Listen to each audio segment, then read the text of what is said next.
right, thank you for staying with Daybreak. The State of the Nation starts right now. Senator Dan Manzo is already here, the Senator for Makueni. Thank you for making time. We're still waiting for Joe Alende, Advocate of the High Court, and Duncan Okach, also Advocate of the High Court as well. But the show must continue and we'll start right now with the day's standard front page.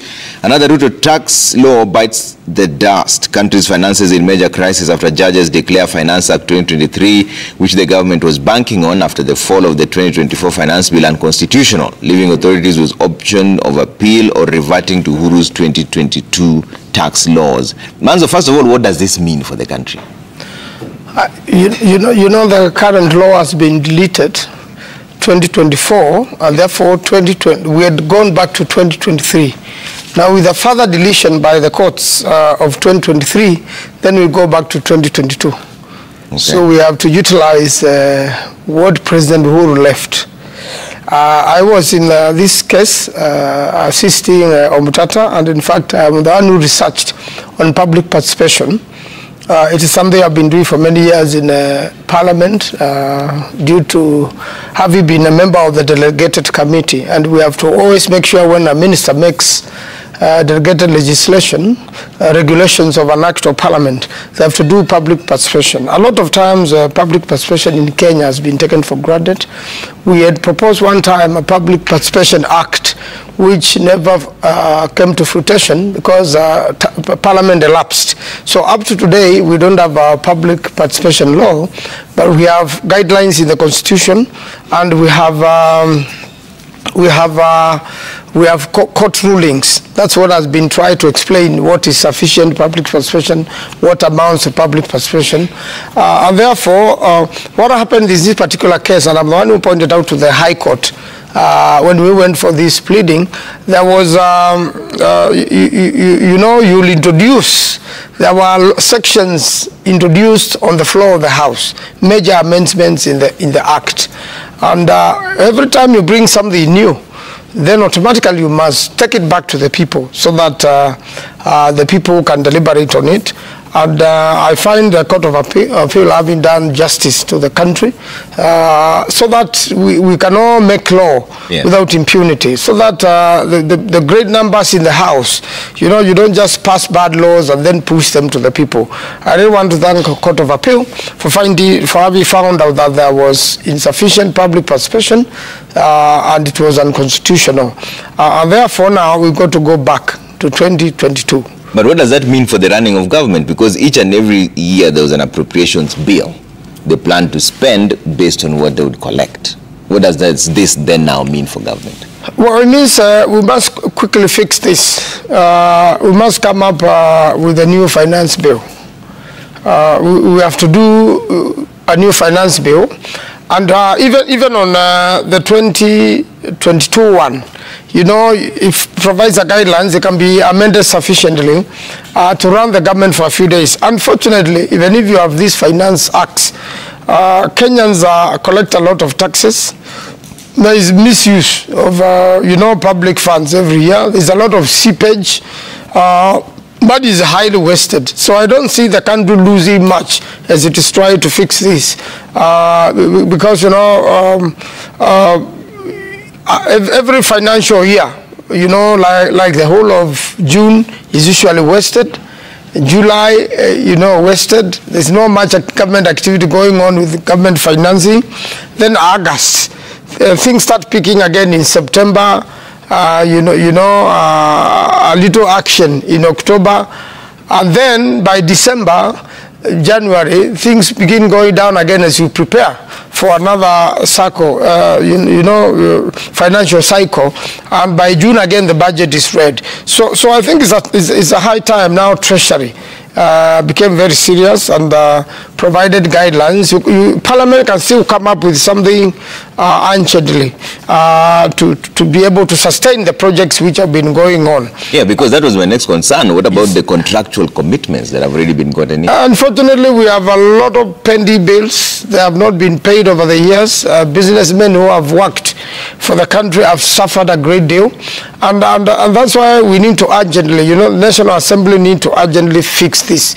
We need to have a proposal. Now that the current finance bill has been deleted completely, And the part of it, even if there was an effort to amend it, there would have been a discussion in the country to make sure that the right thing is done. And if Parliament adhered to the principle of public participation, you know, what Kenyans propose should become a greater part of a law. You know, all those inputs. But what they tend to do is to take very little, ignore everything Kenyans have said. And that's why we had a problem with the Finance Bill 2024. When Parliament was overrun, and the Genesis promised to visit the President the Thursday which followed, on Wednesday, he did a very unprecedented thing to delete the whole bill. What he would have done is to withdraw it in good time, consult with the Kenyans, and bring it back to the House. But unfortunately now we are in a serious mess, and it is part of putting the country into a recovery track. Yeah. We need to recover, you know, the government operations in this country. We've still got a lot to do when it comes to the expense of running government. When the president moves around locally and internationally, yeah. You know, these budgets of first lady, second lady, you know, they need to be relooked at so that the things they are doing are also in line with some of the main projects. It never used to be like that in the years to pass. We need to look for ways of saving the monies which you have collected. And I can assure you Kenya collects a lot of taxes. There's a very good example which was done in America by President Reagan. He lowered taxes during his time because America was facing almost a similar situation of high taxes and things like that, and tried to recover from economic hard times. So they lowered taxes, but created a lot of job opportunities, created a lot of business, made a lot of businesses work. And by doing that, the economy quickly recovered. And is one of the presidents who have gone down in history in America of having, you know, done very well for many people. Therefore, Kenya should do the same. Rethink again the whole idea. Lower taxes, come up with payable taxes. And then there are many local examples. Even when principals of secondary schools lower the school fees and have a structure of parents pay continually, like every month, and participating in the activities of the school, deliveries and there, bringing in firewood, bringing in food, then you come up with a way of making sure children stay in school and the school grows. And principals who have done that, they have grown their schools. And similarly, although that's a small example, when you come to deal with a nation, you are dealing with a very complex matter. We have a lot of experts in the country, but we have all ignored the law. No one wants to do the right thing. Everybody in government wants to steal. There's a lot of unaccounted money from the CEOs of parastatals. There's a lot of unaccounted money in the ministries. We've got a lot of permanent secretaries almost for every department, accounting officers. And you know, if you have a way of making sure the money is not wasted. Yeah. In fact, the taxes we pay, the taxes we collect, we have enough money to pay our pending bills, to pay our debts. Is all that there has been mismanagement. But this time we have an opportunity to get it right as a country. Make a new finance bill, allow the people to participate, make suggestions, and then we move on as a country. So let's get a bit practical here, Mans, and it's good that you're part of this team of the litigants. The housing levy, for example, now that remains suspended for now. Then what happens in terms of the projects that have already been started? Do they now become white elephants? They can't, because even when you started collecting the housing levy, the money never went straight to the construction of the current construction. Remember, the housing levy has got a lot of lies in it. Development is done by developers. There are already private developers doing a lot of houses in town, and who have their own way of getting funded, and who do that as their business. Now, when you come to what is government developing specifically, there has been serious disorganization in that. And if the country as a country, or even the Department of Housing, wanted to do away, for example, with the slum in Kibra, you know, there's a project which has been going there, referring to the same way Rwanda is doing. You know, Rwanda is removing its slums And then first of all, there is transparency. They make sure that the people who have been removed when they do the big story houses are the same people who come back. Now, if you really wanted to do that with Kibra, and so long as there is transparency and somebody can trust the government, because ordinarily what happens is even the houses being developed, they are too expensive for normal Kenyans, for common Kenyans. So they cost 3 million shillings. How many Kenyans can afford to buy a house for 3 million shillings? Most Kenyans can afford to rent or go back to the rural areas or to the smaller towns where they can afford. So if government had a serious program, it all goes to how the people can trust the government. Because the trust deficit has been very high. Then we would have by now done away with Kibra. And all the people living there, you know, from where you create space, that you build, you know, the tall buildings, that you move everybody there, and you continuously do so. You'll even find that you have enough land to do schools, to do stadiums within the Kibra land. But there has not been serious commitment. So even if the housing collections are in limbo, we were collecting money and not using it up to now. Okay. I remember a few months ago, the president came to Makueni. There's a big government housing project which has been pending for years, and he promised that it's going to have a contractor within a week.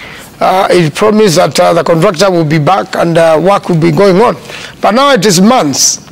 They have been collecting all this money. Yeah. We haven't seen any contractor, and it was going to offer, you know, jobs for about 1,000 youths, you know, Masons. So they went there as the president had promised. Yeah. And there was no contractor. They waited for a week. Nobody showed up, and up to today, there's no activity going on. That is a government land, you know, government housing project which are stalled. So why don't you then start the ones which are stalled? Okay. Where is the land even to build these housing projects? Yeah. Even when they have come up with the markets, which is a county affair, the challenge is the land.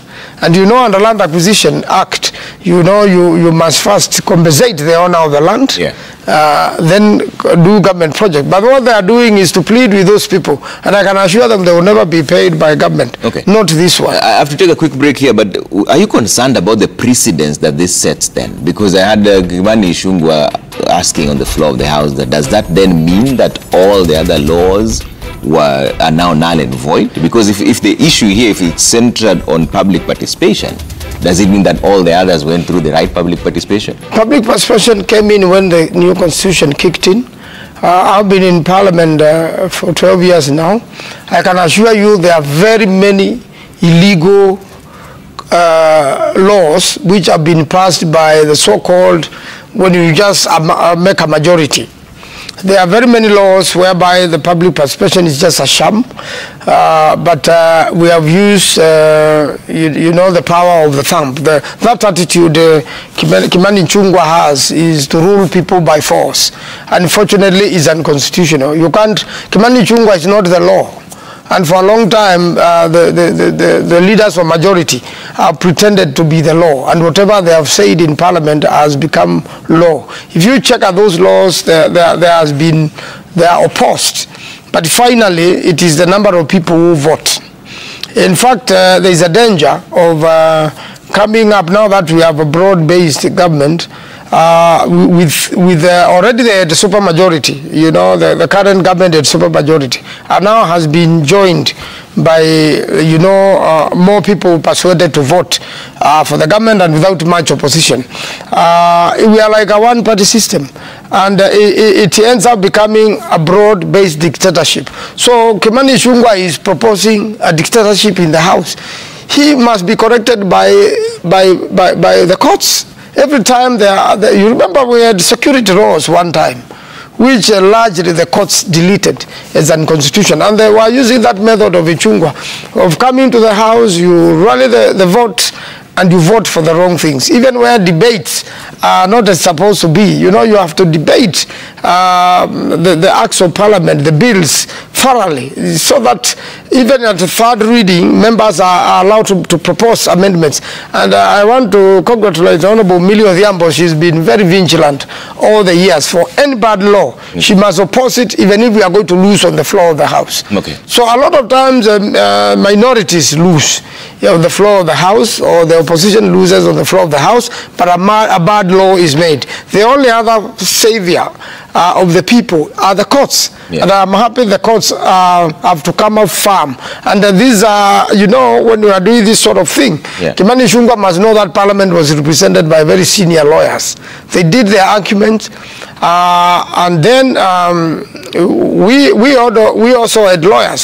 So the courts just don't make decisions out of nowhere. First of all, there is a petition, and then when you have a petition, you end up also having people proposing the petition, lawyers for and lawyers against. And I can assure you the government lawyers are many and very brilliant. But for the judges to arrive at that, this was obvious, because the public perception which happens is that, first of all, you go to the people, they give you ideas, you adapt very little or none. And that happens especially in the finance bill. Finance bill ends up being what it was from the time it was designed in Treasury. It goes to Cabinet, comes to the House, very little is changed, and goes back to Treasury for implementation. And that's why the people have resisted. That's why the people have found it very difficult. And many Kenyans are reasonable. Many Kenyans are educated. As I've always said, it is not Kimani Ichung'wah. Kimani Ichung'wah is not the most brilliant Kenyan, even if he went to Alliance High School and all those things he boasts about. There are many other Kenyans also who went to Alliance School with him, and many other good schools. So he must know that House is full of brains. And Kenyans are full of brains. So when Kenyans advise him, you are wrong on this, you can't use force. His concern was that, what does it mean for all the other laws that have been passed? It means each law, you know, has to be presented to the court. There are many laws which have not been presented to the courts, and Kenyans have to be grateful to Senator Mutata. He's also been vigilant, and he has studied that area very well, public interest litigation, where the public is likely to go at a loss. He has come out to go and make arguments in court. And you know, this public litigation is usually voluntary. You volunteer yourself to go and push a public interest which you think has not been handled well. So public persuasion must be taken seriously. It must be taken seriously in the counties. And it must be taken seriously by the national government. And the fact that you have, you know, majority, super majority in the House, it doesn't mean that the minority ideas don't count. So the government must also be reasonable. And there's just many brilliant lawyers, and I'm happy now we are going to have an Attorney General who is very well versed with the law. The Attorney General's office should also advise on the legality and the legality of a law, so that you reduce the litigation. But so long as Parliament is going to be dictatorial, then the courts have to annul laws which are illegal and unconstitutional. I will take a quick break here. When we come back, we're still talking about the state of the nation. We're talking about on the issue of another Ruto tax law bites the dust, according to the Standard headline. Joining us after the break is Duncan Okach, advocate of the High Court, is now joining us. We're still waiting for Joe Halende, advocate of the High Court as well. And Joe actually had declared himself as the Secretary General for UDA. We'll find out from him as soon as he walks in what that was all about. But keep your views coming at Trevor Mbija at Citizen TV Kenya. Use the hashtag Daybreak. See you in a bit.